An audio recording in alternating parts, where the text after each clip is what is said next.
feels like a whole new Paimon after those 2 days in the hot springs. The Abyss kinda threw a wrench in our relaxation, though. Still, spending time here really has felt like a vacation. The Kaholosaurs are so nice and so fun to play with. Their bellies are super bouncy. Oh, and Atea's snacks were so delicious. She gave Paimon some for the road just this morning, actually.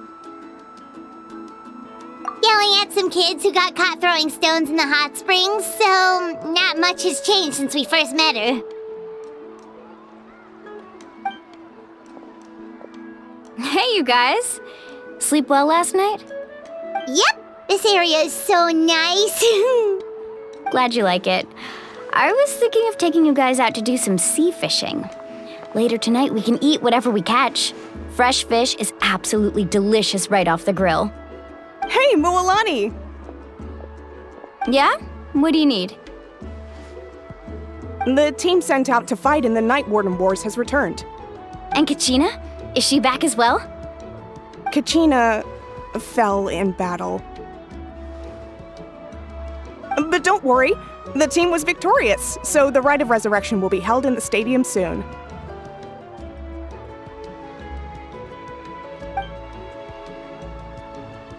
That's a relief. The Abyss is cunning, and it was her first time. Mistakes are bound to happen. Exactly. She deserves to hold her head up high. All right, thanks for letting me know. We'll head out in a bit. Jeez, she sounded a little anxious there. Had me thinking it was bad news for a moment. Mualani, you said the Abyss was cunning just now, but it seems like the Abyss just wants to destroy everything. Like, think about all those monsters that attacked your tribe. If there really was some sort of cunning plan, wouldn't it make more sense to send them to attack Kachina and her small team? Not that Paimon wants them to be in any more danger, it's just... Relax, I get it. The Abyss is difficult to understand, that's for sure. At a glance, it certainly seems like the only goal is total destruction. The Abyss isn't a living entity after all, so what capacity for logic or planning could it possibly possess? But through our long history of fighting the Abyss, we've realized things aren't quite so simple. 500 years ago, the Abyss invaded Teyvat. You know about that, right? That's right. Conria suffered greatly during that time. But so did every other nation in Teyvat. And Natlan was the worst affected of all. It took the combined efforts of the then Pyro Archon and heroes from every tribe to finally repel the Abyss. Even so, the effects of the invasion lingered for hundreds of years, only able to be reversed little by little. Our tribe's waters were contaminated. The Children of Echo's territory was overrun by dangerous sludge surging from underground. Unrelenting black winds tore across the lands of the Flower Feather clan. It was like each disaster was designed for a specific tribe. Exactly. We once thought that the Abyss's desire for destruction was a sort of primal instinct, but its methods are, in truth, marked by intelligence. We now believe the Abyss has invaded the Night Kingdom, and has the capacity to read the memories of this land at any given moment. And that's how it became so dangerous and cunning, almost like it knows you inside and out. Yes, and that's why we've been unable to fully eradicate it, even after all this time. Luckily, the problems left behind by the Abyss have been successfully addressed by the various Pyro Archons we've had over the years. Now every tribe is prospering and things are looking up. I mean, just look at what we managed to do a few days ago. We totally fought them off.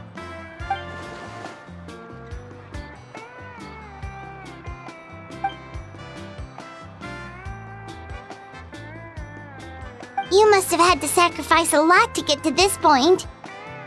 Every battle, every sacrifice is in pursuit of a future where we get to stop fighting. Responsibility, duty, unavoidable burden. Everyone in Natlan views the war differently. But I believe we will be rid of the Abyss one day, and the efforts of all who fought against them will become a story for the ages. To think that my name could survive in ballads passed down to future generations It's kind of romantic. Everyone has something that drives them forward, you know? We have to. Not only for ourselves, but for our future. Anyway, let's head to the stadium. Our fishing trip can wait until Kachina's back with us. The sea's not going anywhere.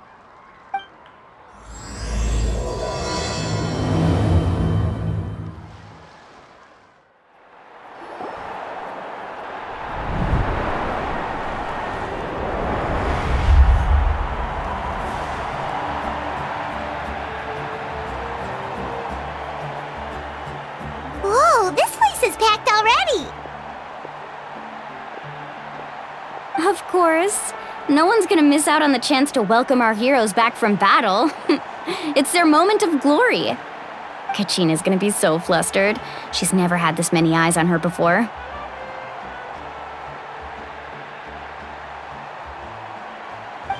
Yeah, she doesn't seem like the kind of person who likes being the center of attention.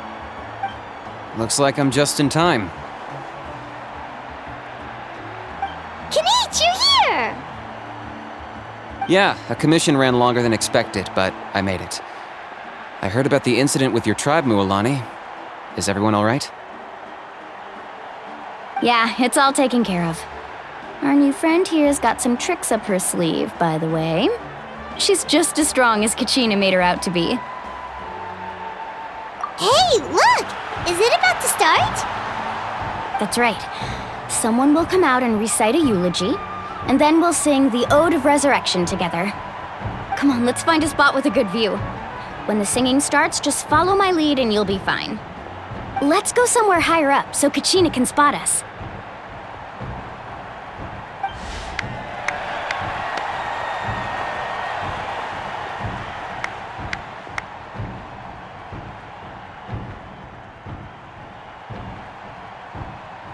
Warriors of Natlan, heed the call of life.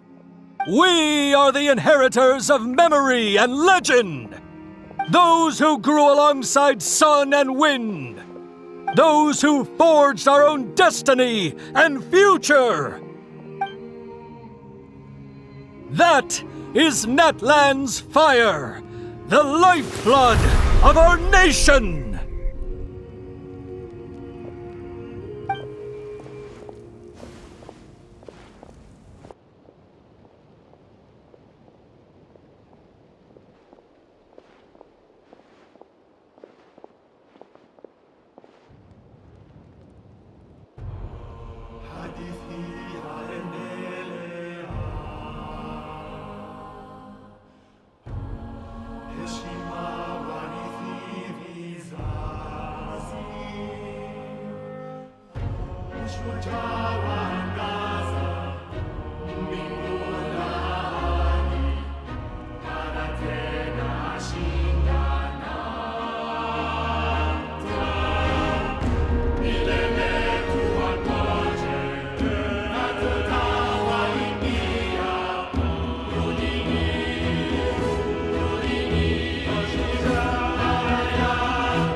I could not find Kachina within the Night Kingdom, or locate her ancient name. What? What does that even mean? Usually once the ode is complete, the Pyro Archon and resurrected person will emerge from the flames. But something went wrong. What's going on? This has never happened before. Well, I think it's pretty obvious. Clearly, the team sent to fight the Abyss didn't win after all. Think about it. The Ode rekindles all victors. We witnessed it countless times. Since the Archon couldn't find Kachina in the Night Kingdom, that must mean there's more to this victory than meets the eye. Hey! You just haven't gotten over the fact that Kachina beat you in the pilgrimage! Pathetic. The both of you. Your wild guesses are misplaced. We completed our mission. Maybe you did, but who's to say whether that little girl even contributed at all? Maybe she got scared and ran off. Why would the YUB recognize someone like her, even if she was on the winning team? How dare you insult a hero of Natlan like that? Kachina sacrificed herself to repel the Abyss. She doesn't deserve to be subjected to your vile rumors when she's not even here to defend herself. Calm down, Mualani. There's no point arguing with the likes of them. I can't just sit here and let them slander her like that. To insult a hero of Natlan, the person actually has to be a hero. You... Think about it, everyone. Who do you think is really at fault here? A girl who never should have even gone to war? Or the great Pyro Archon? Why would the rules of our nation suddenly stop working? That's true. If she wasn't revived, it must mean she failed to achieve victory. Maybe the YUB interpret victory in different ways? I mean, that girl didn't look all that strong to me.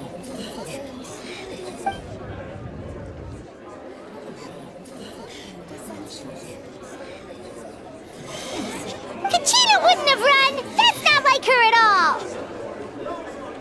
No, she's been waiting for this moment for too long.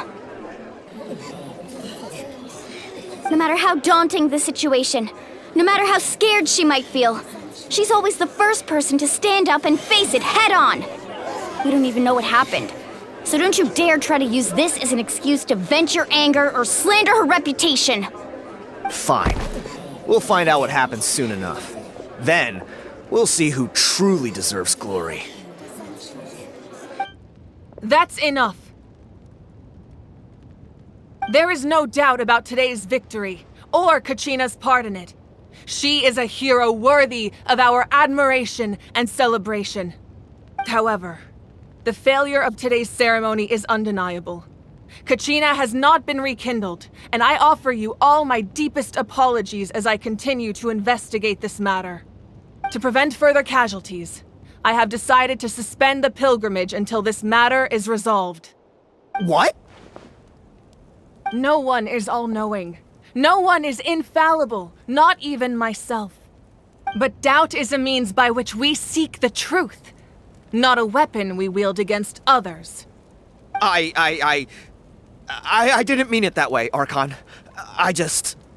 If there are things you wish to clarify, then ask me directly. Doubt my answer if you wish, but now's your chance. You have concerns? State them. No, of course not. Even though I have said nothing to change your mind, then it would seem the truth never mattered to you at all. That guy doesn't even have the courage to answer the Pyro Archon's question. So much for all that glory talk earlier. I have a question, Archon. My friend Kachina. Do you have any idea where she is? It's extremely important to me. I know you said you were investigating the situation, but I'm sorry, that's not enough. I've already shared everything I know. If you want to learn the truth and rescue your friend sooner, you should join the investigation. So, what do you say? Of course I'll join. In that case, come see me in the speaker's chamber. We should join them. Oh, and if it's not too much trouble, could you drop by as well, Traveler? I'd like to have a chat. Rest assured, everyone, I'll keep the tribal chiefs informed on the progress of the investigation. Once again, I apologize for the outcome of this ceremony. If there are no further questions, let's part for now. Did she just ask us to come along? I believe she did. Let's go. I'd like to know what's going on myself.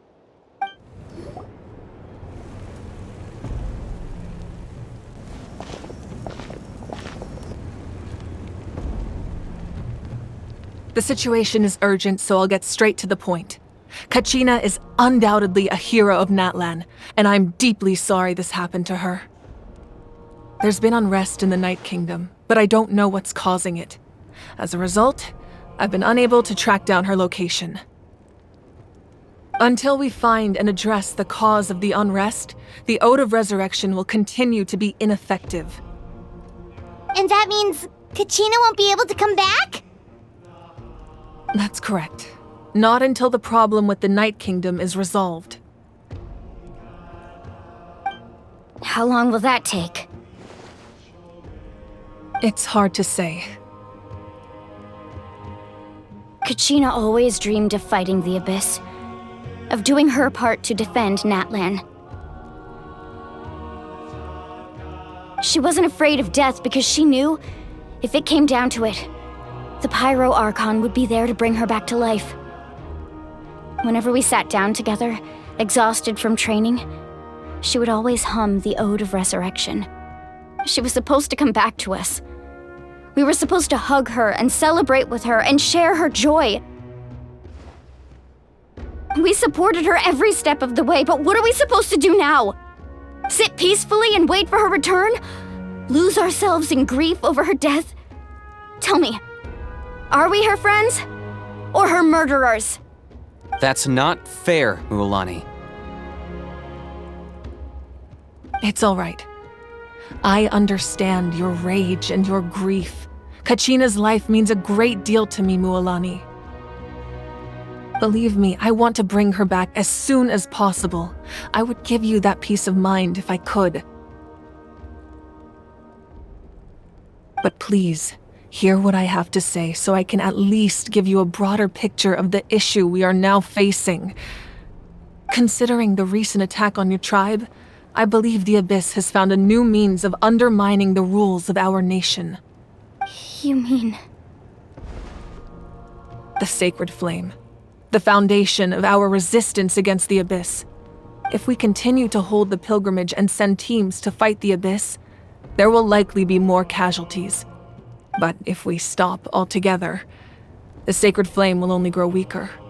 The Abyss will scale up their attacks, and the tragedy we saw with the people of the Springs will only be the first of many. If we compare the two choices, the former seems to be the lesser of two evils. Sorry, I know that may sound harsh, but I bear the name Malipo. Weighing the costs is my duty. The raw truth can be cruel. But we need to understand it if we want to approach this rationally. But what would you say, Mualani? This is personal for you, and unlike Kanich, I dare say it's not a simple case of weighing up which course of action is less painful, is it? No. I can't choose between them, and I don't want to. Saying that one is preferable over the other is disrespectful to the people who suffered. You're saying it doesn't matter whether I suspend the pilgrimage. The consequences will be equally painful. Yes. What happened to Kachina breaks my heart. But I couldn't bring myself to sacrifice other people for her sake. And that is the crux of the problem. It's not simply a matter of choosing the lesser of two evils. Either way, there will be people who suffer. And the end result will be the same. Belief in the pilgrimage will waver. Once doubt has crept in, the people will no longer unite in battle against the Abyss. And that is exactly what the Abyss wants. Their ultimate goal isn't to break the rules that make the Ode of Resurrection work. It's to destroy the people's faith in them. To prevent what happened to Kachina from happening to anyone else, we need to suspend the pilgrimage. So that is my current plan. And in the meantime, I've made efforts to strengthen each tribe's defenses. Then, we have to find another way of strengthening the Sacred Flame to keep the Abyss at bay. This won't be easy. I'll need time to figure out the best approach. I understand your anger, Mualani, but I hope that provided some clarity at least. Wow. Hyman thought things were gonna get heated for a second, but the Pyro Archon took the time to explain everything so patiently. I owe you an apology, Archon. I let myself get carried away earlier, and I'm sorry. You're right. We need to focus on finding solutions. We could always hold the pilgrimage without sending a team to fight in the Night Warden Wars. That way, we would still be able to fuel the Sacred Flame. I've considered that, but The two events have nearly always been linked. Without the chance to fight the Abyss, pilgrimage rankings lose their prestige, and competitor numbers will drop. With fewer participants, the amount of contending fire produced will decrease, and the vicious cycle will continue indefinitely. So, essentially, the Abyss is taking Kachina hostage. You've learned about the concept of ley lines during your travels, yes? The Night Kingdom is something similar. Staying there for a short period of time shouldn't have an effect on the person. But with the Abyss in the picture, it's a different story. Your sense of self will be devoured until eventually you become one with the Sea of Souls. Imagine pouring a cup of water into a rushing river. You can try to scoop up another cup, but there's no chance it will be the same water you had before. I won't sugarcoat it. That is the danger Kachina is currently facing. Just like you said, Archon. Both of these problems need to be addressed. You can focus all your efforts on dealing with the Sacred Flame. I will go search for Kachina. The Abyss poses the same threat to you as it does to her. It is very possible you will not return. Knowing that, do you still choose to go? Kachina's waiting for us to rescue her. That's all that matters.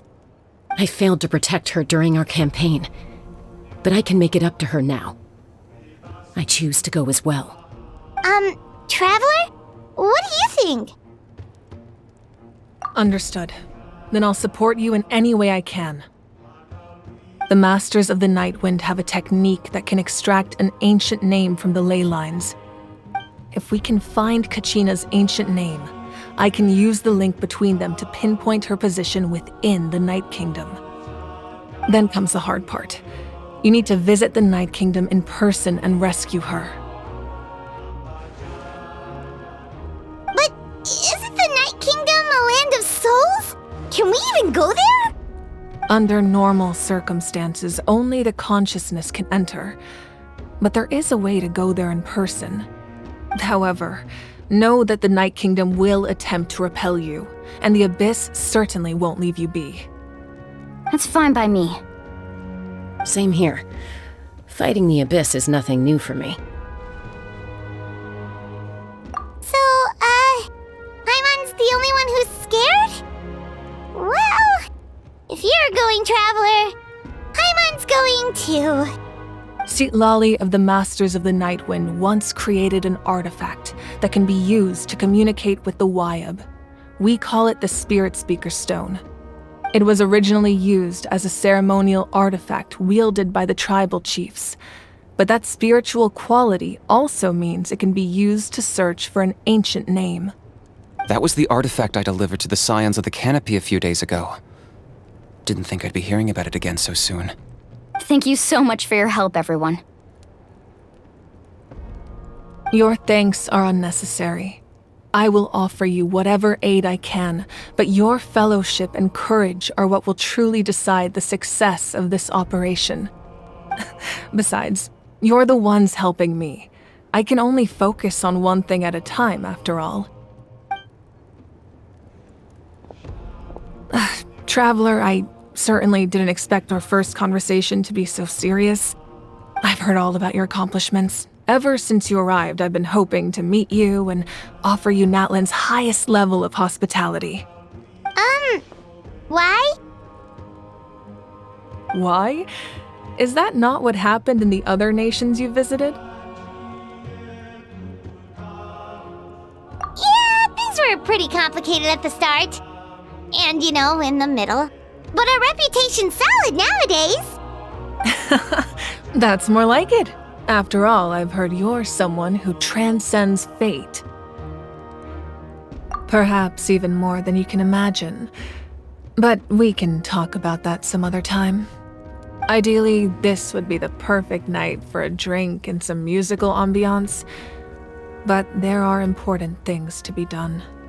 Oh, I almost forgot. Atea was wounded in the fight against the Abyss. She wanted us to give this to you. It embodies fond memories and my strength of will.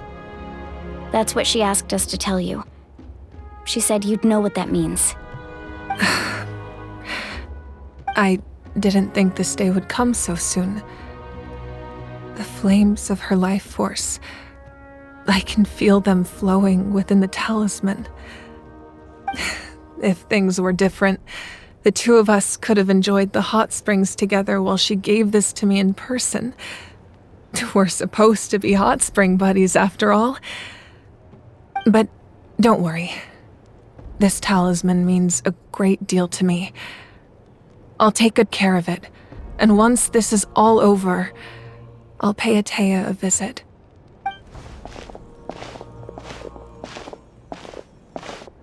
You said you didn't want to jeopardize the production of Contending Fire. But that's not at all why you decided to suspend the pilgrimage, is it? You're right. Even now, the production of Contending Fire is far from sufficient. The gradual corrosion caused by the Abyss has resulted in a massive shortage of pyro energy, and we're currently at the breaking point. As things stand, the pilgrimage is a lost cause.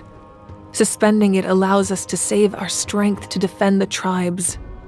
The Abyss has brought catastrophe to Natlan, and Kachina's disappearance in the Night Kingdom is a direct consequence of that. We can't let the general public know that. No. If the public learned that Natlan's destruction was close at hand, there would be immense panic. But if I said nothing at all, they would have continued to question the integrity of Natlan's heroes. Another simple choice. The latter was clearly the better solution. But you chose otherwise. I have never subscribed to the belief that the right choice is the one with the fewest sacrifices. Let's go. There's still a way for the sacred flame to last a little longer. You mean? Yes. Come with me.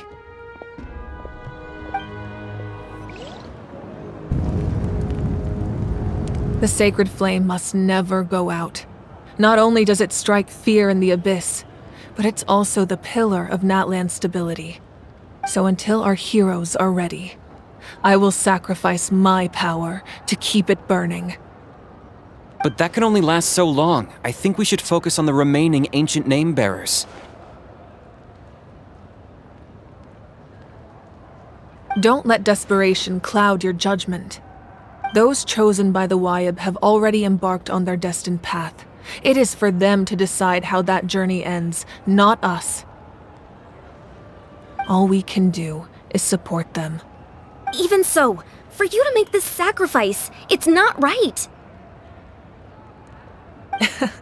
If not me, then who? No other is capable of sustaining the sacred flame. I possess great strength, but I'm not above my people. This is part of my duty.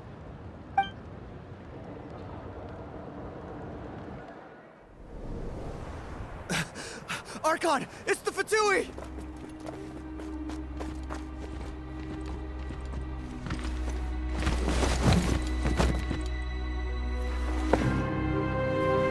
The Archon of Natlan. A force to be reckoned with. The secret of the ley lines is no secret to me. Long have they been destined for ruin. And since the oath made 5 centuries ago remains unfulfilled, what use is the Gnosis in your hands? I don't know what you mean. But it sounds like this is about more than the Tsaritsa. In times of crisis, someone must pick up the mantle of salvation. Your plan has reached an impasse, and now it falls to me to create new rules for Natlan. But before the dawn of a new age, the old must be destroyed.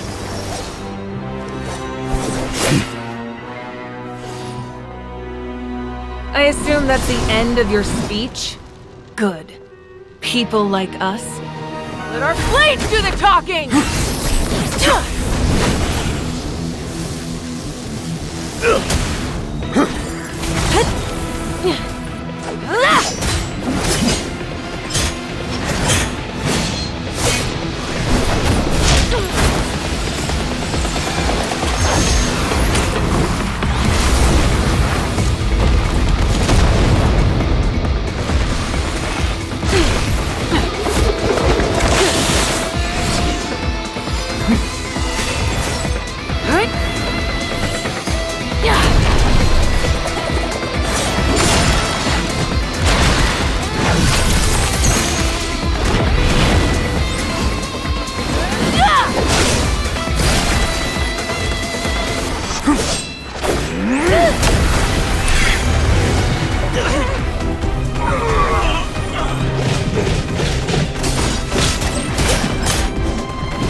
Masters of the Night Wind.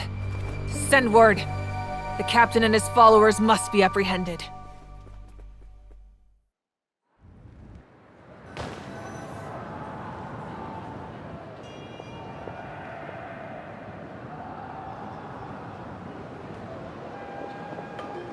Are you alright, Archon?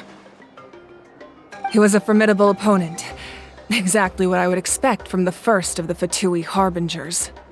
I never imagined someone could match you in combat. If the Tsaritsa sent him here, why would he bring up what happened 5 centuries ago? Yeah. And how much does he know about Natlan? The Harbingers are all driven by their own personal goals. The only purpose that unites them is collecting the Gnosis. But I'm sure the captain has his own reasons for being here as well. Whatever his motive, we should shift our focus to the Fatui. If they attack again, and we're not prepared, we're done for. No, we're running out of time. The wound I inflicted should hold him back and weaken him for the time being. Besides, I'm sure you noticed, the power that came to his rescue just now came from the Masters of the Night Wind. In other words, there are traitors among us. Not necessarily. This could prove to be a very valuable turn of events. When we exchanged final blows, I sensed an unusual presence within him. I'll need to investigate further. Kanich, go to the Masters of the Night Wind and look into who could have aided the captain. Speak to Sitlali. She should know. Of course, I'll head out right now. Do you still intend to... Yes, but fear not.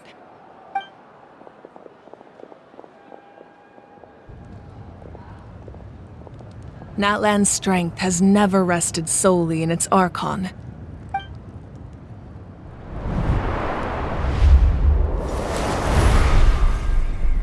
Together we foresaw the only path that leads to our nation's future. We must trust in that vision now.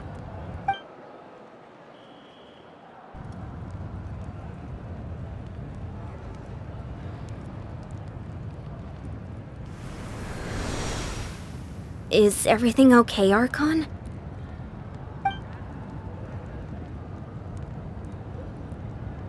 Completely fine. Just lamenting the fact that I never got a picture when I could still turn my hair into flames. Too late now. I just hope the others have a safe journey.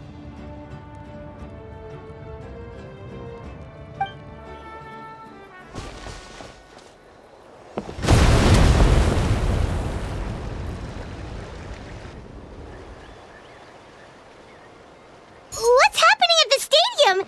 Did something explode? It feels like the Archon unleashed her power.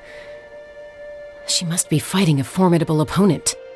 Should we go back and check what's going on? Have faith in the Archon. She wouldn't lose in a one-on-one confrontation. Once we find Kachina's ancient name, we'll head right back. Okay, let's just keep climbing. Paimon really hopes nothing goes wrong.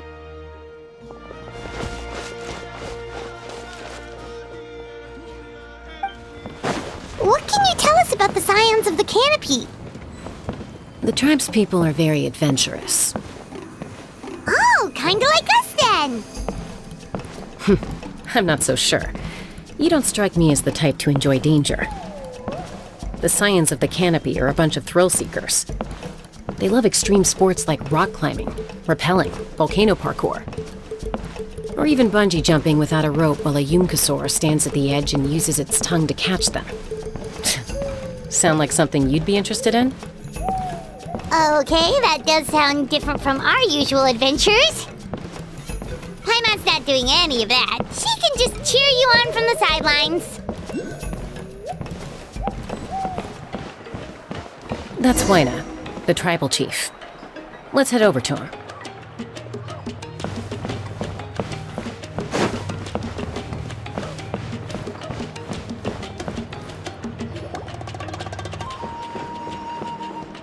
Chaska. Nice to see you again, Wyna. I'm afraid we don't have time for pleasantries, so I'll get right to it. We're here for the Spirit Speaker Stone. Whoa, hold on a second. At least tell me why you need it first. My friend Kachina is trapped within the Night Kingdom. We need the stone to find her ancient name and rescue her. Rescue her? From the Night Kingdom? That's right. I'm sorry, but someone needs to tell you what you don't want to hear. Going there, a mature warrior would never make such a foolish decision.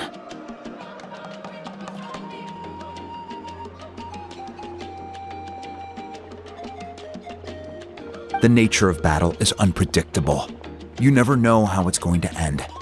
Losing a friend is tragic, but when that happens, the best thing you can do is focus on how to prevent further casualties. I appreciate what you're trying to say, Chief Wyna.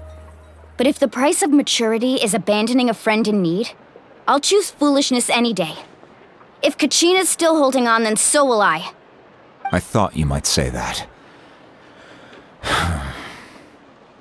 Is something wrong, Wyna? This doesn't seem like you.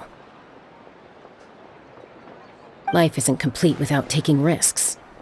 That's always been your mantra. It's nothing. The Night Kingdom is a dangerous place. Can't blame me for checking if you were up to the task.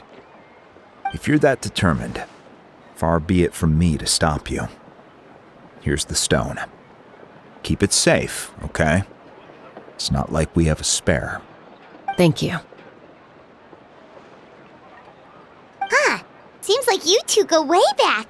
But aren't you from the Flower Feather Clan, Chaska?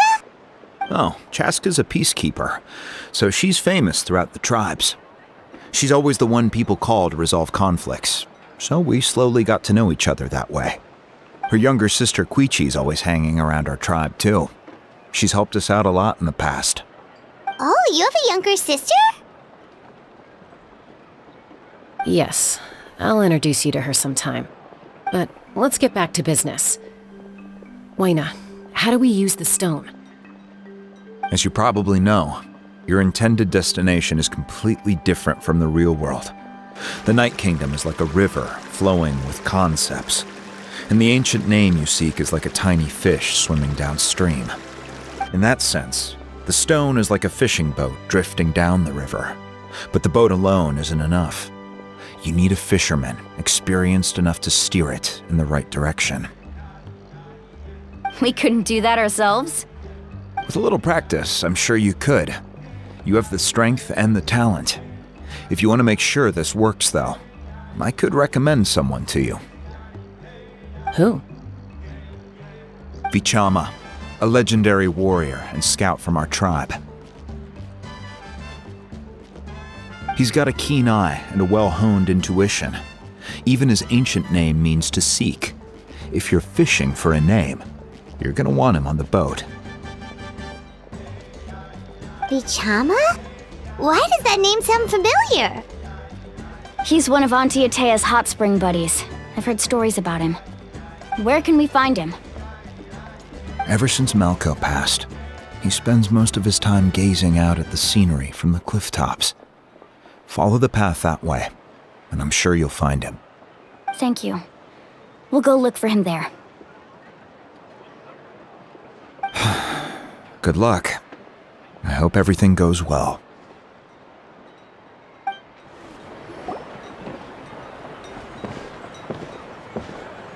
Someone admiring the scenery from the cliff tops. Ah! That must be him! Hello there, are you Vichama? That's me. Did you need something?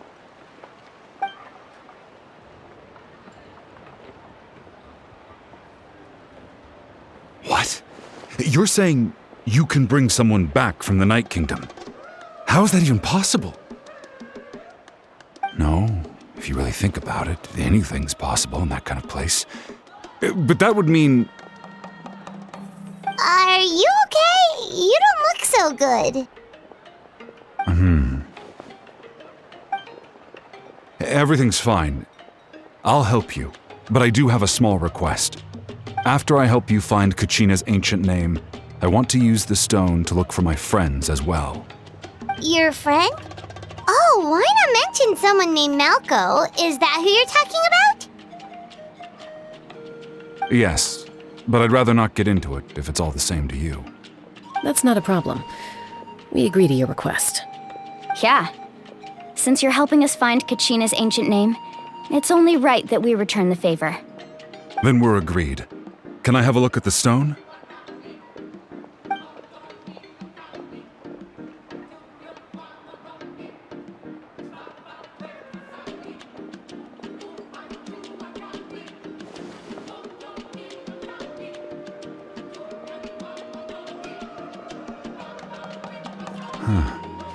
I see. From what I can tell, it functions almost like an abyssal pylon. Both connect the Night Kingdom to the living world. Once the connection is established, the abyss will come surging through the opening like a predator honing in on the scent of blood. So we have to be sure not to use it in a tribal settlement. Wow, you got all that just from looking at it? I just picked up on the basics, really. I still have no idea why it works.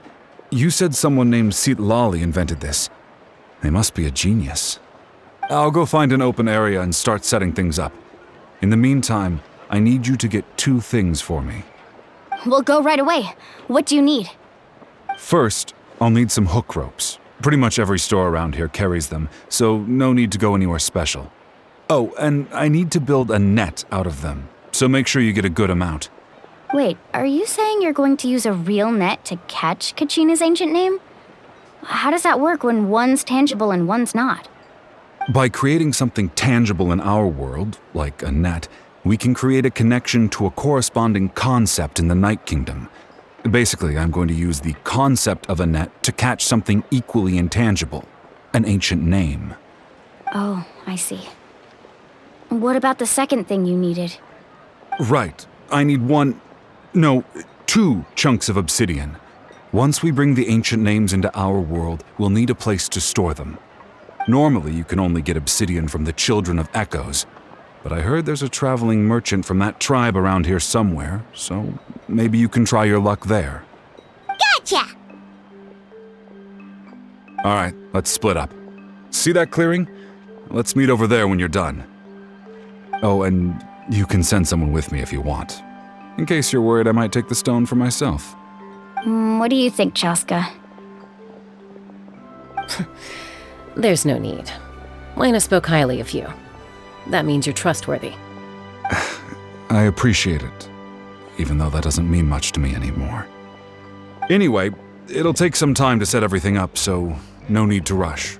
I'll see you in a bit.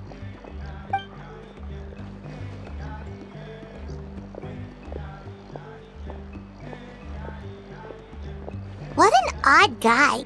He seemed so defeated, but also really invested in the stone at the same time.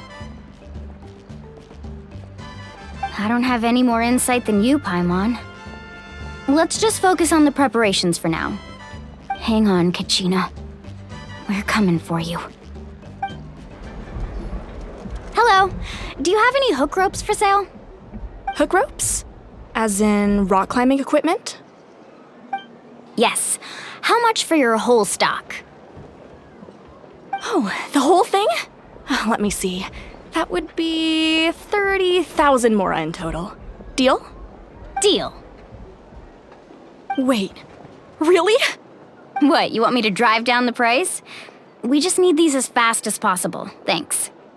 Oh, no problem at all. I'll even pass along some information on the house. These ropes are usually used by rock climbing enthusiasts. If you want to learn, Roka's the person you want to ask. All right, that's everything. Here you go. Now we need the obsidian. Let's go talk to the traveling merchant Bichama mentioned.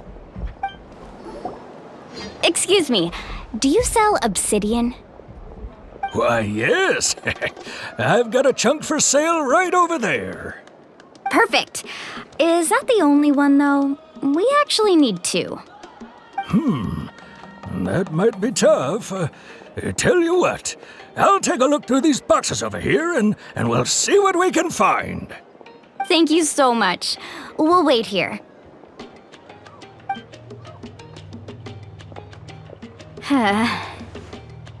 Relax. Everything's going according to plan. I know, it's just... I could tell Vichama feels the same way about his friend that I do about Kachina. I hope this chunk of obsidian isn't the only one. Kachina always carries all sorts of shiny stones with her. If I was the one trapped in the Night Kingdom, she'd have a whole pile of obsidian ready in a heartbeat. Well, would you look at that? I did bring an extra. Here you go, young lady. How does it look? Perfect! Thank you. How much do I owe you? If you hadn't shown up, these stones would have just sat here collecting dust. I'll take 3,000 mora for both. Here you go. By the way, I heard you mention Vichama just now. You running an errand for him, then? How's he doing? Malco's been gone for 5 years now. It's about time he started to move forward. Do you know what happened between them?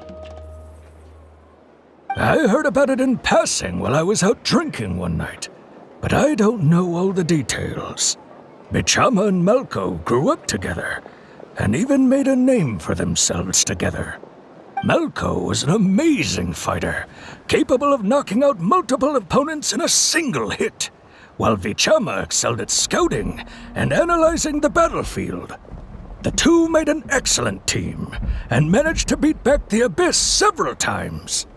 5 years ago, they both emerged triumphant in the pilgrimage, and were placed on the same team to fight the Abyss. But on the eve of battle, the Abyss launched an attack on their tribe, and Vichama suffered an injury to his leg while attempting to rescue someone. Then what happened? The team agreed that he couldn't fight the Abyss in his condition. Vichama didn't argue. He knew going to the front lines with an injured leg would make him a burden in battle. So they raised the issue with the Pyro Archon, and she agreed to let him stay behind. It's just... Malco and the others ended up facing hordes of abyssal monsters in numbers that far exceeded anyone's expectations. The team made an error in judgment, and they fell to the onslaught. Vichama went into a deep depression after that. He blames himself for everything. Oh, you're not wrong. But it's possible he chooses to blame himself. Not because he did something wrong, but because he wasn't able to do anything at all. I've tried convincing him to move forward, to stop dwelling on the past. But the shadow of Malco's death hangs over him still. The Abyss has caused so much suffering, and some wounds never heal. I wish there was something he could do to make himself feel better, but... anyway, that's the gist of it. Maybe you could help him talk things through sometime. I would really appreciate it. Did you get everything? Yep, it's all here. When do we start? I've made all the necessary adjustments, so we're good to go. As agreed, I'll help you find Kachina's ancient name, and then you return the favor. Go ahead.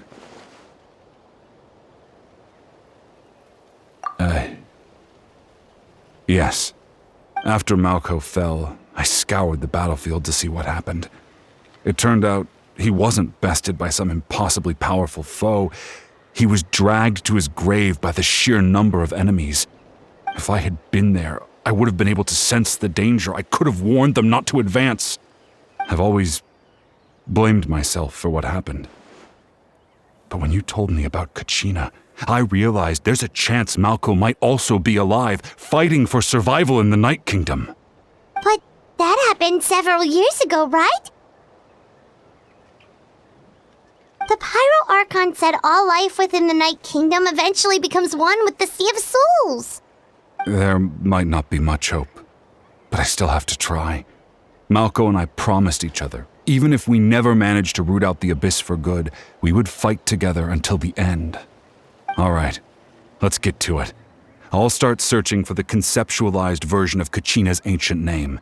If you see any fragments scattered around the area, please collect them.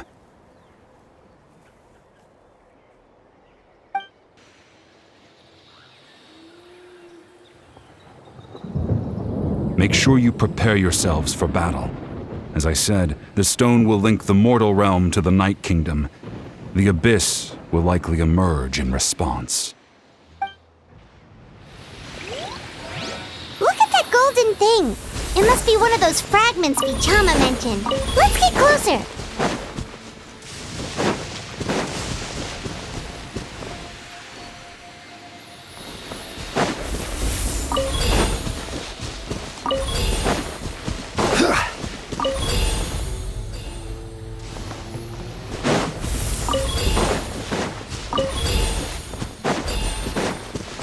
Whoa, monsters incoming! Watch out, everyone! I see everything! Yoo-hoo! Illusion shattered!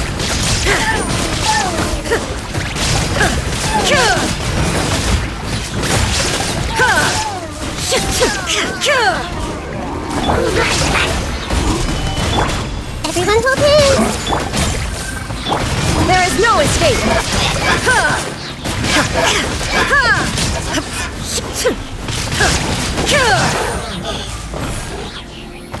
How much longer, Vichama? Not long! We're getting close!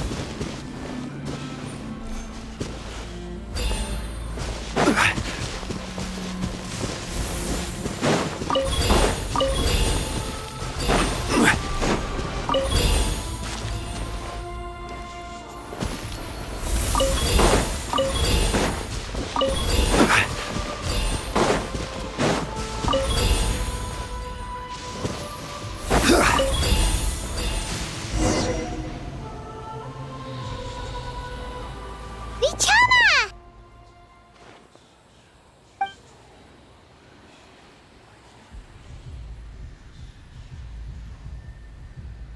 Quick! Take it!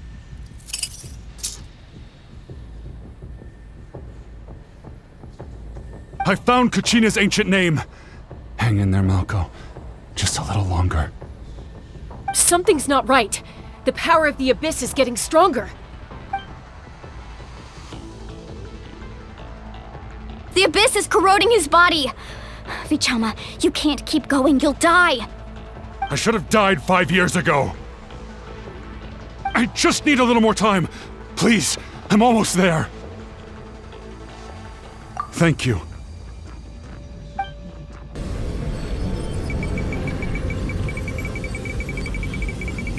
Whoa, watch out! The power of the Abyss is strong!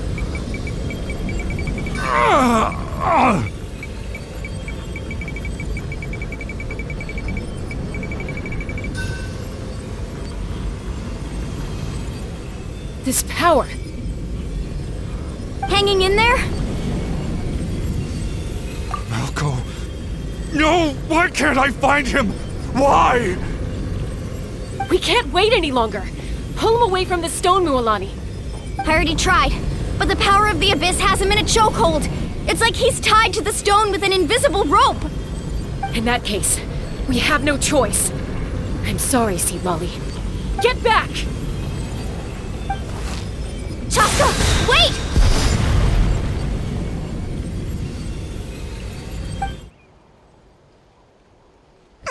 Ouch! What happened just now? It looked like the Spirit Speaker's stone was... The stone's power was spiraling out of control. The only way to stop it was to destroy it. You were all caught in the shockwave of the explosion. You might feel dizzy for a while, but that's normal. Give us a heads up next time, will you? You're lucky we managed to dodge it in time. I thought I said to get back. Yeah, barely a second before you made it go poof. Not everyone has your reflexes, Chaska. We were this close to getting dragged into the explosion. Okay, I'll be more careful next time. At least Kachina's ancient name is still in one piece. Wait, where's Vichama? Vichama! Vichama! I couldn't find Malko's ancient name. It must be completely gone by now. Once your ancient name disappears, there's no coming back. From the very beginning, I knew there was a slim chance, but still. And now, it's too late to save him. From the minute he left that day, it was already too late. Vichama. I'm sure he's heard enough condolences over the years. Let's just give him some space. Huh? What's that in your hands, Vichama? It looks like something's glowing! This is...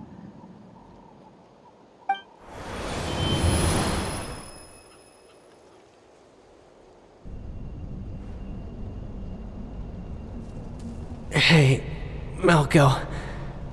Got any strength left? Not enough to swing a sword, but to say a few last words? Sure. Too bad. No one will get to hear them. I never thought I'd actually die on this mission. Not that I'm afraid to die. It's just... hard. Thinking about my mom's face when she hears the news. Guess I have something to be thankful for then. My parents died a long time ago. They won't have to mourn me.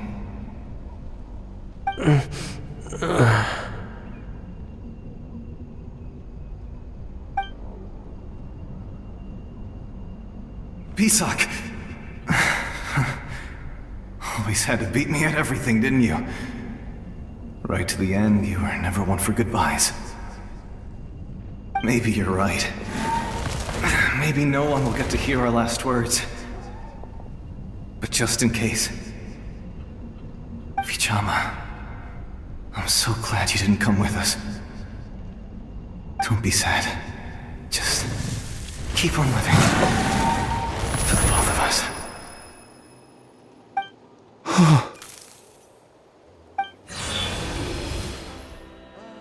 Was that a memory? Seems like we were able to salvage something after all.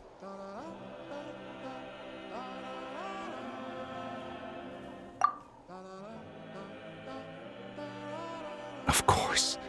Seeing him, hearing his voice again, it makes me unbelievably happy. But it also brings with it an even deeper pain. A deeper pain? Why?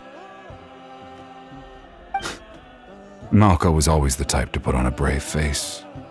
But in that memory just now, his hands were shaking, and his smile was forced. For all these years, I regretted not being able to fight alongside him to the end. And now I know, at the end of his life, he was thinking the same thing. Vichama. I'm fine. Actually, I heard Chief Wyna wasn't really on board with your plan to go to the Night Kingdom. When you asked for my help, I hesitated too. I knew helping you find your friend's ancient name meant leading you one step closer to danger. But I also understood why you had to try. Everyone has regrets in life, but not everyone gets the chance to make up for them. Once allowed to fester, guilt strips us of our most valuable qualities as warriors. In that sense, we might as well choose the braver path from the very beginning. If I could do it all over again, I would have followed Malco to the front lines no matter what. Even with an injured leg, there were still things I could have done. That way, even if the outcome stayed the same, I still would have fought alongside him to the end. There are critical junctures in life, and if you don't seize the chance to act, there's no going back. That's something I had to learn in hindsight, but you're still at the crossroads of your journey, so I hope you can walk away without regrets. Thank you, Vichama. I feel even more determined now. Kachina will come back to us. I'll make sure of it. I promised I would find her, and I intend to keep that promise. That's good to hear. Strange. My body, it's... Once abyssal corrosion enters the body, a portion will fuse itself to your internal organs. Even though the Traveler possesses powers of purification, the corrosion can never be fully eradicated. Thanks to her, though, you are only briefly exposed. Slowing your breathing and controlling your emotions should help you keep the symptoms in check.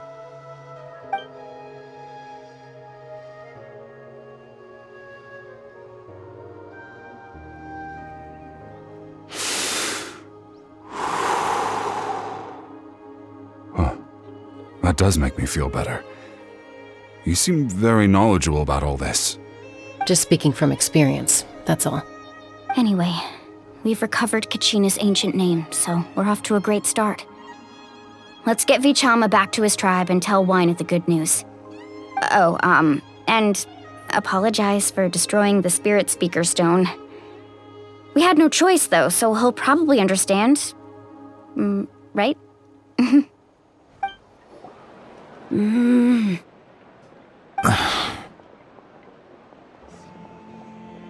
Koichi, are you really gonna just stand there like that? I don't know what you want from me. I think you know exactly what I'm trying to say, Uncle Wyna. I can hear it in your voice. Honestly, it's just one thing after another with you two. They're back. Koichi? What are you doing here? Don't play dumb with your own sister. You know exactly why I'm here. My apologies, everyone. I just need to borrow Chaska for a few minutes. You come with me.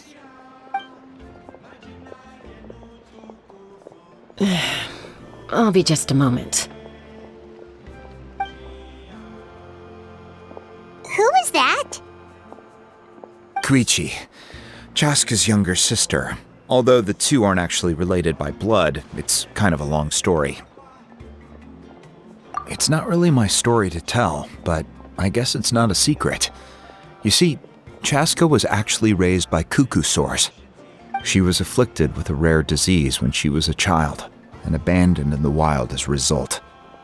The Abyss found her out there, all on her own, and tried to devour her. But in the end, all that did was trigger her will to live. That strength of will pushed her to survive. But it also planted a seed of conflict within her. Eventually, she was adopted by the cuckoo sores. Wherever they went, she followed, getting into fights right and left. For some reason, Paimon can totally imagine that. Well, when Chaska finally returned to human society, it was Koichi's parents who adopted her. At the time, Chaska still had a habit of getting into fights, so Koichi was always taking her around, apologizing to everyone. Ah, I remember those days. One of those fights was definitely with me. But, you know, kids. You're fighting one minute and your friend's the next. Eventually, she found a way to rein in that desire to fight. And now she's who people call to resolve conflicts. She's known as the Peacemaker. It sounds like she still argues with Koichi, though. Don't siblings usually stop fighting when they get older? That's partly my fault. Koichi asked me to stop Chaska from doing anything dangerous, but you probably know by now, once Chaska makes up her mind, there's no changing it. Oh, I get it. No wonder you tried to talk us out of going to the Night Kingdom. Chaska even said that wasn't like you. I'm all for your adventure. You need to take risks when you're young, because by the time you're my age, you couldn't attempt something like that even if you wanted to. Better try now than live with regrets later. That's what I say. Still, I can understand where Koichi's coming from. In the end, nobody wants to sit back and let a loved one put their life on the line.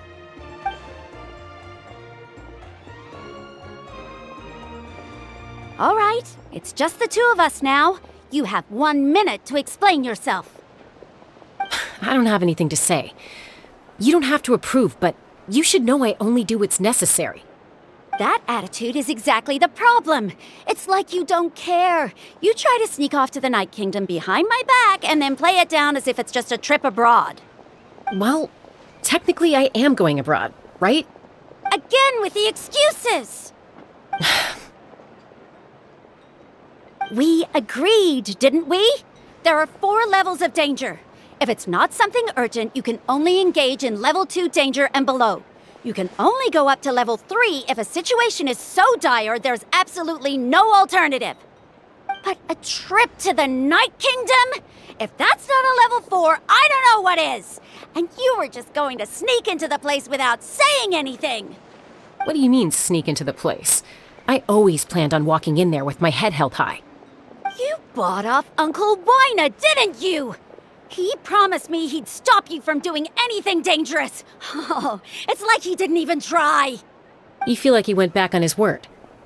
What if I told you my mind was made up, and there was nothing he could have done? Not even by force. Oh, I knew it! So he did try to say something, but you didn't listen. This is important. If you were in my shoes, you'd make the same decision. You don't know that? I'm a doctor, and I handle logistics. If you're going to waltz into a dangerous situation where you could lose control at any moment, it's my duty to say something. All right, whatever. Anything else? What do you mean, anything else? Why don't you reflect on what you've done and promise me you'll stay put? Time out. Is this one of our normal arguments or a serious one? Chaska, does it sound like I'm joking? Then, you need to know something. What happened to Kachina was partially my fault. I can't leave her there to die. That's not who I am. But the person you become when you lose control, that's also not who you are. That's a different issue. You said it yourself. A person is only as good as their morals. If I want to live in Natlan, I need to display qualities that make me worthy of this nation. I've also told you that managing your condition is equally important. Sometimes you have to make sacrifices. All right, let's stop this here. If we keep going, I might actually have to get serious. And I think Wina prefers his roof attached to his house. Is that a threat? That sounds like a threat to me. Koichi! Younger sisters are supposed to listen to their elders. So, you're really going to go, no matter what I say? I'm supposed to be your sister. Then support me. I'll be back. All you have to do is wait. Chaska. So, that's it. Why'd you have to turn out to be so darn annoying?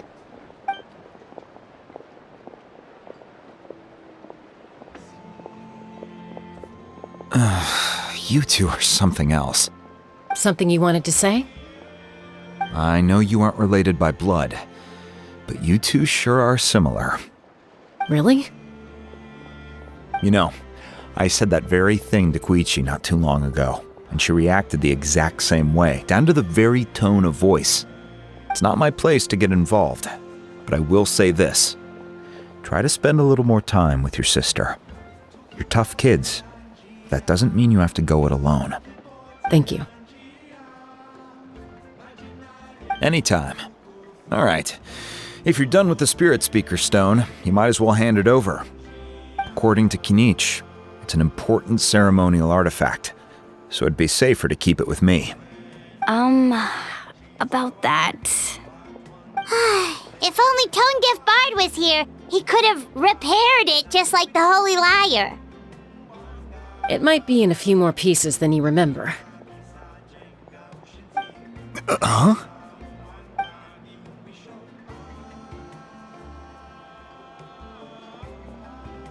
I see. Sounds like it was an urgent situation. If someone's life was on the line, then you had no choice. Still, Citlali's going to be a nightmare to deal with now that you've broken her stuff. I'll explain everything to her later. Stay safe out there in the Night Kingdom, okay?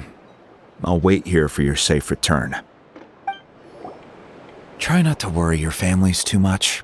After you get back, make sure to pay them a visit and let them know you're in one piece.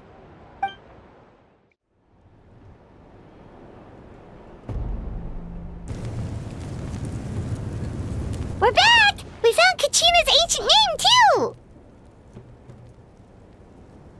Well, it's fairly complicated. Let me give you the condensed version.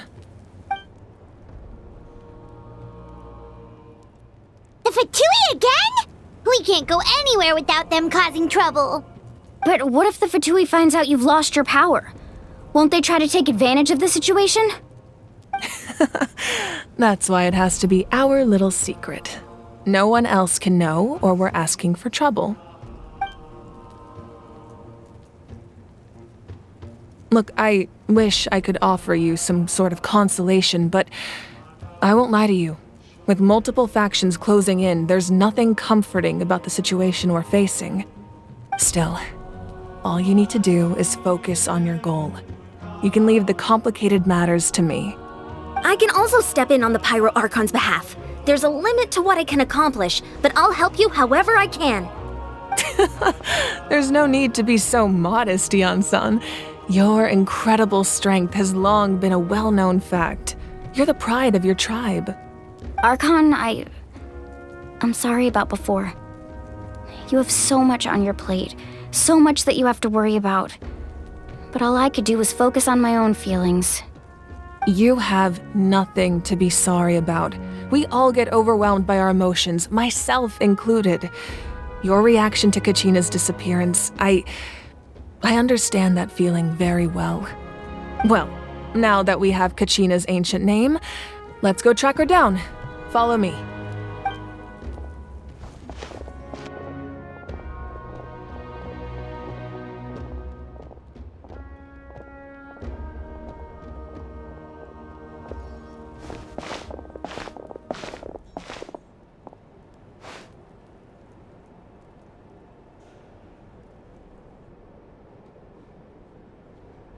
What is this place? Hey, isn't that Atea's talisman? Good eye. This is where I store all the various mementos I've collected. Whoa. I've never seen this place before. There's so many things in here. It looks like there are items from every tribe. Collecting them must have taken a lot of effort. I suppose you could think of it as a hobby of sorts. In Natlan, everyone grows up listening to the stories of heroes, and physical items do a far better job of preserving those stories than our own memory. Now, I still have some preparations to make for the ceremony, so feel free to take a look around in the meantime. If you're curious about an item, I'm more than willing to tell you about its origins. All right, we'll have a look.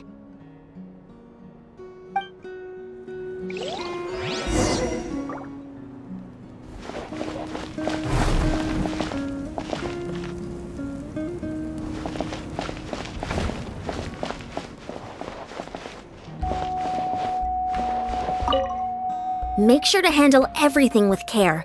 This cup, for example, it's heavier than it looks.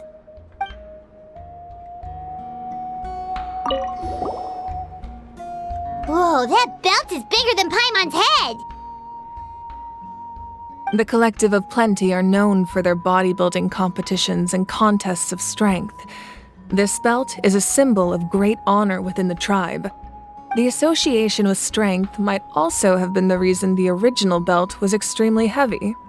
It was difficult for even two people to lift. And even if a warrior had the strength to put it on, wearing it for any length of time would still leave them gasping for breath. Sounds like it. So the owner of the original belt, Kitera, commissioned a craftsman to make a copy identical in appearance but far lighter in weight. That is the belt you see before you. He would often wear this version when training in order to protect his waist. Or he made a lighter version so he could wear it all the time and show it off.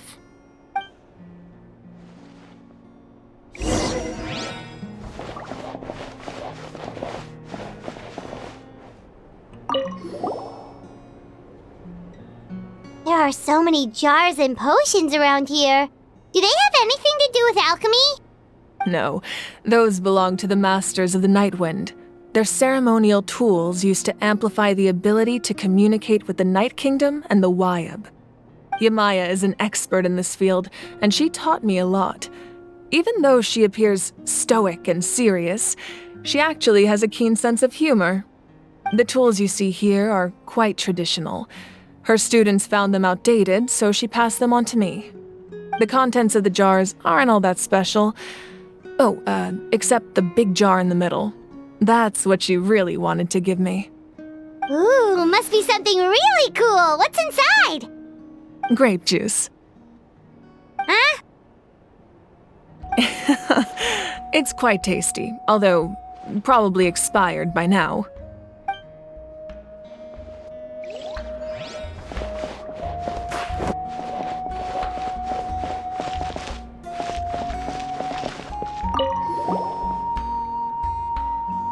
Whoa, this weapon is huge!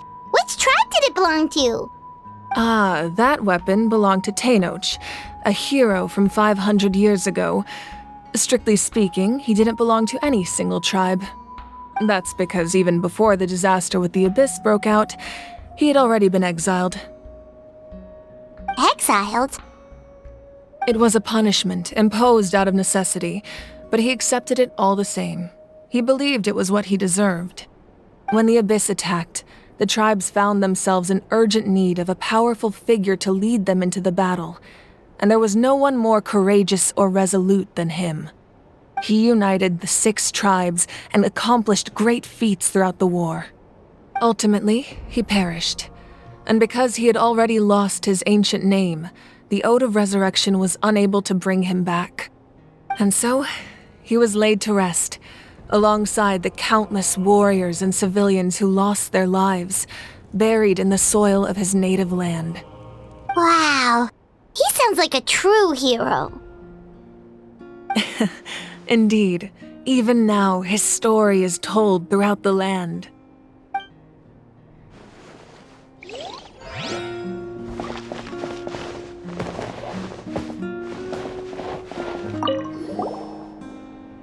This is Atea's talisman.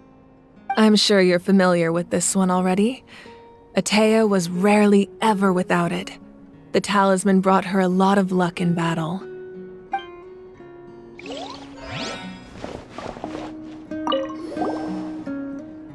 Hey, there's a fishing rod here. It must have belonged to the people of the springs. That's right. It belongs to a legendary fisherman named Matavaru. I have his entire set of fishing equipment, actually. He and I met in a tavern. He told me about a particular kind of giant fish and his meticulous plan to catch it. In his eyes, I saw a hunger and a strong fighting spirit. To him, the sea was the battlefield upon which he staked his honor. So, did he do it? The next time I saw him, he was covered in scars. It turned out the fish he sought had been corroded by the Abyss. He managed to kill the fish, but sustained a serious injury in the process, which meant he could never go deep-sea fishing again. Can a fisherman claim victory if he fails to bring back his catch?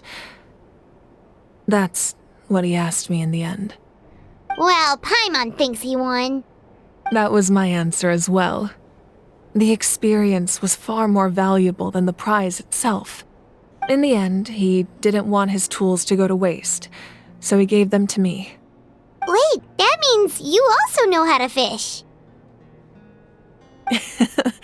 Maybe we can go head-to-head sometime.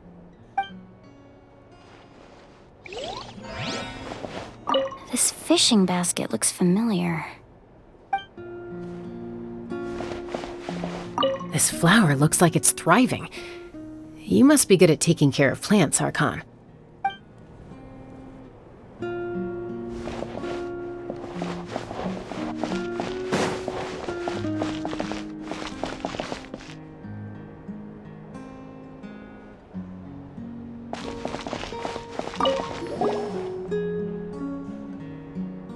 The powder still needs some time to settle, so let's wait a little longer.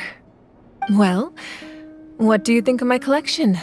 Do you feel like you have a better understanding of Natlan's culture now? Yeah, if each item represents a different story, seems like Natlan's really been through a lot. hold a special memory, just like Atea's talisman? That's right. The items in my collection actually serve a similar purpose to the ancient names passed down among the tribes. They demonstrate the true shape of time. The shape of time? Most people perceive time as a linear concept, almost like a straight line that can only move forward. We cannot change the past or predict the future. But there's also a different theory, one that I believe to be closer to the truth. Namely, that the past, present, and future all exist at once. At once? Paimon's not sure she understands. Let's say your journey ended right now. Thinking back on your experience in each nation, which one would you say was the most important? Exactly. Even at the end of your journey, the things you experienced along the way don't cease to exist. They become part of who you are. Take out a portion of that journey, and you would likely make very different decisions, and eventually arrive at a very different destination. The future is the same way. It exists even though it has yet to come to pass. We just lack the means to perceive it. Of course, there are those with the power to foresee the future. They simply call it by a different name. Fate. You're quite familiar with that concept, I would imagine. That does kinda make sense. The future hasn't happened, but already exists. Humanity excels at living in the present, but too often we forget the past and neglect the future. While the pilgrimage and the Night Warden Wars lead us to a better future. Only by uniting the people of Natlan across countless eras can we fight back against an enemy as formidable as the Abyss. To come up with such a set of rules, the first Pyro Archon must have possessed a level of insight I can only imagine. That's correct. At first, he was a mortal man with no special power. After he ascended to the divine throne, he used it to borrow power from the heavens and establish the rules of Natlan, namely a framework through which ordinary people can ascend to Archonhood.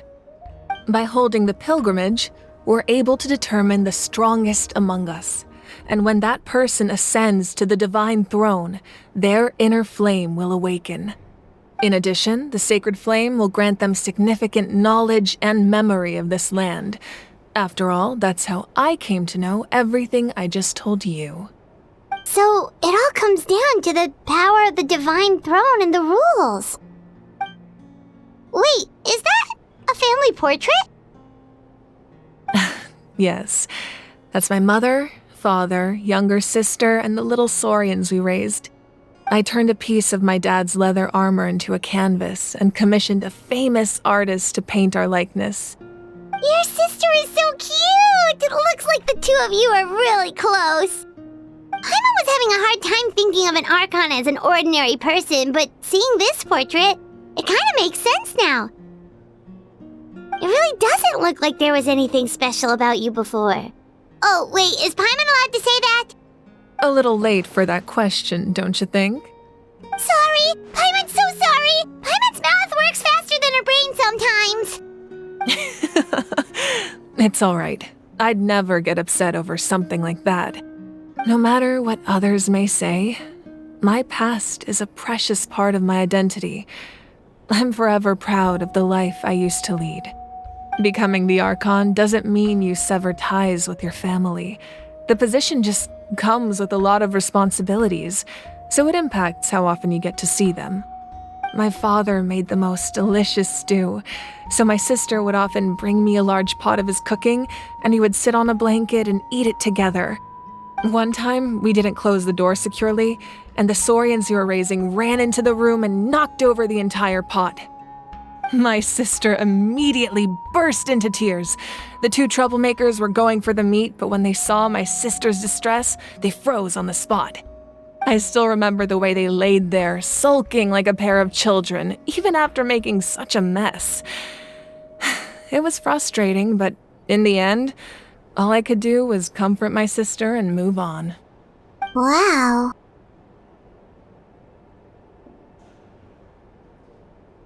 Isn't that what being a family is all about? I think about that story a lot, actually. As the Archon, I made a vow to defend this nation, and experiences like that, they remind me exactly what I'm trying to protect. Well, what happened after that? This portrait looks pretty old. Your sister must be all grown up by now, right? I believe she ended up working as an architect and artist. She built many houses and crafted many beautiful works of art. Anyway, that's enough about me. Now that the powder is settled, we can begin.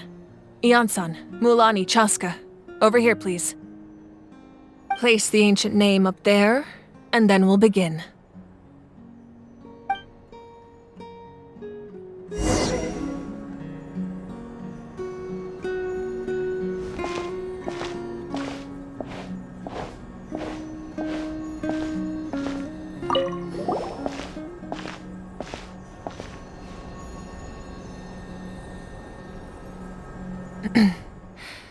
Surely as the echoes of life resound through heaven and earth, so too shall our stories remain eternal. Ancient name, take us to your fated bearer. Allow her to answer our call.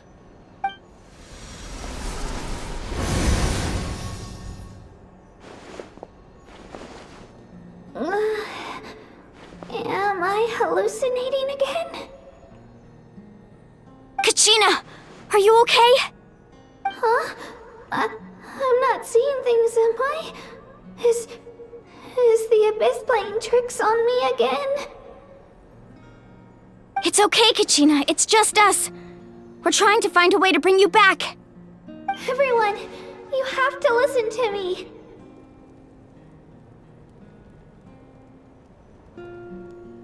I've been investigating the Night Kingdom this entire time, and I figured out what's wrong.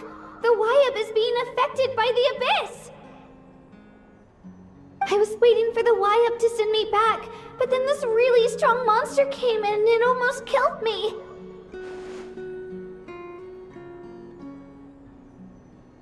The Wyab saved me, even though its power is weakening, so I've been hiding from the monsters while trying to find a way to help. The Night Kingdom has become a huge mess, though. I keep hearing these awful sounds and seeing really horrible things. Don't listen to those sounds, Kachina. The Abyss is trying to strip you of your sanity. All you need to do is stay safe and wait for us. We'll be there shortly. It's okay. I feel so much better now that I've had the chance to talk to you guys. You don't need to worry about me. I've never been strong or special at all, really. So I don't blame anyone for forgetting about me or leaving me behind. Just knowing you care is more than enough. I'll find a way back. You don't have to put yourselves in danger to come rescue me. You're always like this, Kachina. Now's not the time to act tough. We're coming for you, and that's final. I don't know what lies the Abyss has been feeding you, but I'll tell you something right now. Nobody here sees you as a burden. You're a victor of the Night Warden Wars, a hero of Natlan. All you need to do is wait for us to rescue you, and you'll get all the applause and recognition you deserve.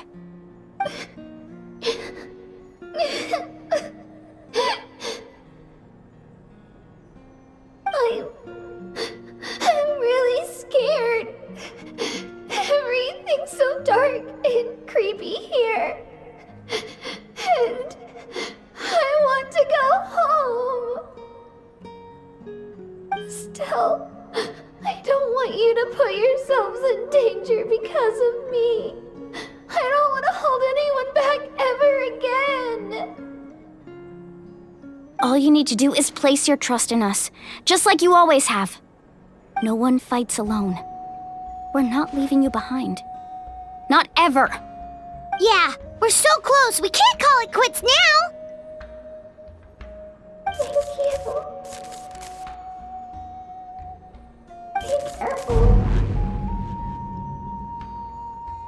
Looks like we've lost contact. Now comes the most dangerous part. You have to traverse the Night Kingdom in your physical form. This entrance to the Night Kingdom was left behind after an abyssal invasion. Even a brief amount of time inside could expose you to corrosion. I know. I'm prepared for that possibility. All right, then I wish you all the best. I'll tell Koichi to be ready just in case. She's very experienced in dealing with abyssal corruption. That face you just made. Don't tell me you two got into another argument. No, I just feel bad for creating more work for her. I'll go with them too, Archon. The more people, the stronger the party. Thank you so much for your help, everyone. It really means a lot that you're willing to brave these dangers with me. And there's no time to lose, so let's get going. Now that I've lost my power, I won't be able to provide much practical support. But I can still keep an eye on the situation from here. Eon-san, I know it's unlikely, but if you encounter a situation you can't handle... That won't happen. I hope not.